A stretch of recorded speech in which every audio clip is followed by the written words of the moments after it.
Jeffersonville newspapers in 1931 described Roy Davis helping his brothers migrate from Texas to Jeffersonville to hold another revival. These were the same brothers involved with the bank fraud in Texas, and they were now in Jeffersonville helping Davis and the prophet grow a church, one that practiced healing.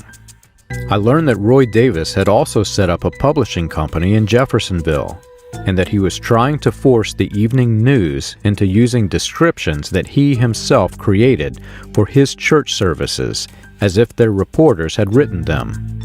The newspaper refused to print his stories, unwilling to let Davis embellish the truth. Suddenly, I stumbled onto the information that I was looking for in the 1931 archives.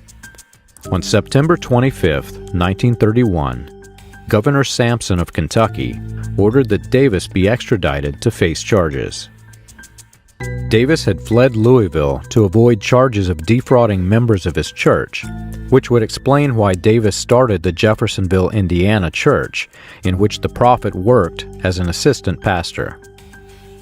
Governor Leslie of Indiana agreed to let Davis be remanded to the custody of Kentucky officials, and the newspaper report went on to explain how Davis managed to gain a congregation after abandoning the one that he left.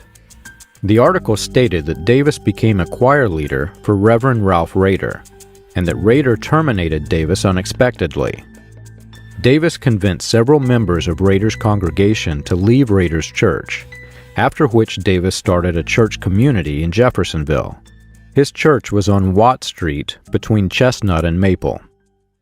Ralph Rader was related to Paul Rader, the author of the song Only Believe. It was a song that was very special to us in the message. It was the prophet's theme song.